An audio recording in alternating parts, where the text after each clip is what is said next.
सोड रे अशोक, पण हे घर कसं आहे आणि या घराची अवस्था काय आहे आणि कुणामुळे ते एकदा जाणून घे. अरे त्यासाठी ते इथे आलो आहे. अरे त्यासाठी इथे येण्याची गरज काय?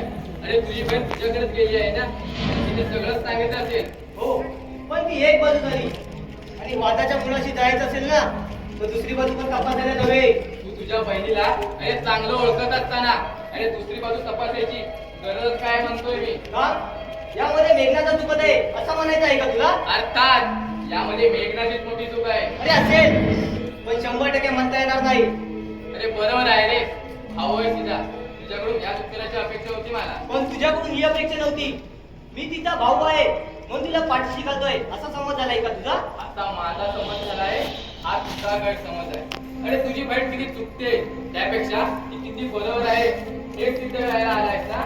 मेघनाने तिने केलेल्या चुकांचा मुद्दा थोडासा बाजूला ठेव, म्हणजे माझी नेमकी भूमिका काय आहे ना हे तुझ्या लक्षात येईल.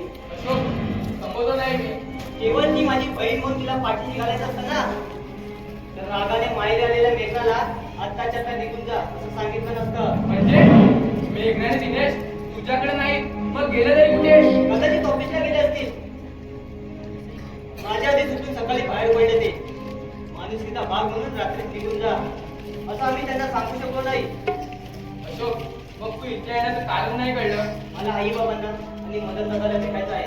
अरे आई बाबा आणि वहिनी शेतावर गेलेत आणि मदन दादा असेल कुठे मित्रांच्या घोट्यात. हो, पण तू मदन दादाला भेटू नयेस असं मला वाटतं. का त्यांना का नको भेटू मी?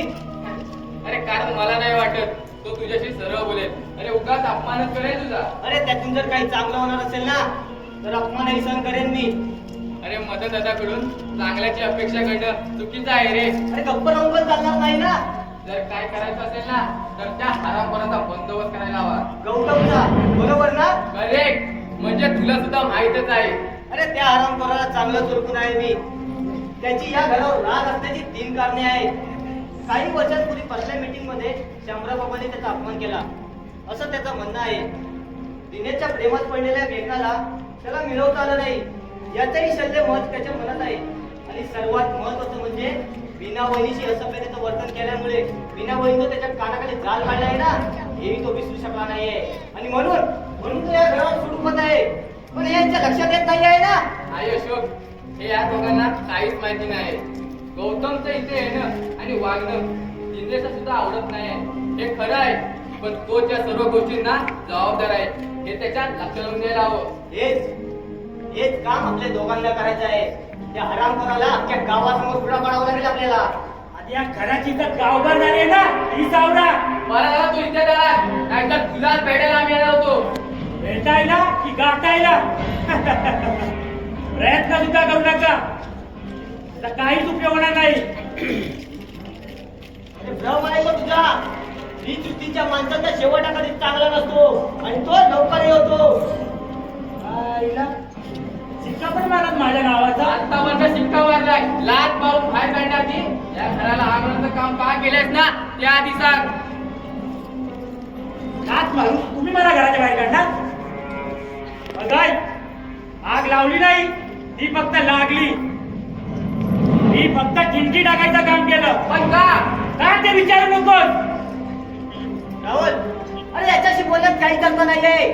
आपल्याला मदत आणि दिनेशला समजावं लागेल. काहीच उपयोग होणार नाही त्याचा. कधी अपमान झालाय तुझा? माझा झालाय. एकदा नाही, दोनदा नाही, 3 वेळा अपमान झालाय माझा या शामराव मुळे. आणि तेव्हापासून माझ्या काळजाला आग लागली आहे. पण नाही, जेवढं हे घर जेवढं जबाबदार आहे ना तेवढं अशोक तुझा घर सुद्धा. मेघना तुझ्या हाताला लागली नाही म्हणून ती तेवढे जाते माझ्या हातातून. तिला तर काय म्हणाला? बस! स्वतःवर संयम ठेवायचा. माझा सुटला ना.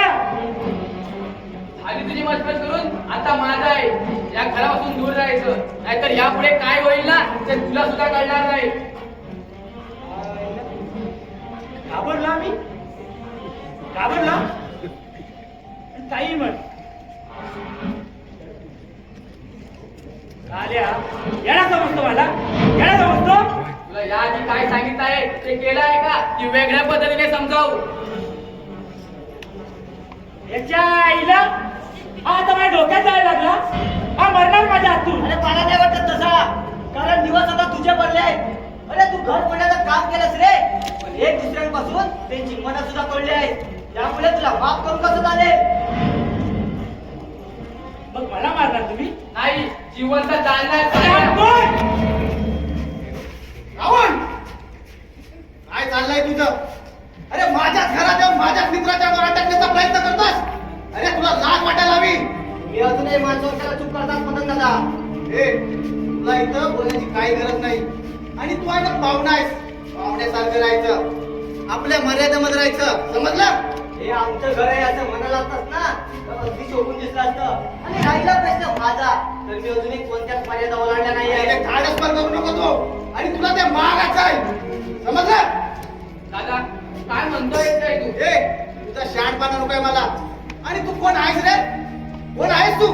हे बघ, हे माझं घर आहे, माझं. आणि इथं कोणाचा धुपाप चालून घेणार नाही मी. चल निघ. एक मिनिट, या घराचा आणि शामराव बाबांचा आदर करतो ना, म्हणून तुमचा आगाऊपणा सुरू केला आहे. नाहीतर तुमची नशा उतरवायला आणि माझ्या बहिणीशी झालेला वाद हा एकच मुद्दा मला पुरेसा आहे. मान्य आहे माझी बहीण थोडीशी आगाऊ आहे, वडीलधाऱ्यांशी कसं वागायचं हे तिला कळत नाही, पण ती इतकी सुद्धा नालायक नाही की तिच्या अंगावर कोणी धावून जावे. एकतर नशा करू नका, नाहीतर नशेच्या भरात काही बोलू नका. एकटे बडाल चल रावण. वाह वाह, भाषण छान देता येतं तुला. राजकारण तुला काहीच ऐकत नाही. तुझे सल्ले नको आहेत मला. ए, बघाय, हा मदन एकटा नाही आहे. हा गौतम त्याच्या पाठीशी खंबीरपणे उभा आहे. अरे किती दिवस तुझ्यासारखे लांडगे पाठीशी नाही तर हातात आलेल्या सावदाच्या छाताडोपासून त्याचा फैसा काढतात, तेही पूर्णपणे संपेपर्यंत. आणि आता तुझ्या हातात आलेला सावध म्हणजे मदन दादा. आणि त्याला संपण्याचे स्वप्न पाहू नकोस, कारण त्याआधी तुलाच आम्ही संपणार आहोत. म्हणजे तुम्ही दोघं मला मारणार? अजून एक, तुझ्यासारखा मागू नाही तर समोरासमोर वार करेन. आता ठरव, जगायचं की संपायचं ते.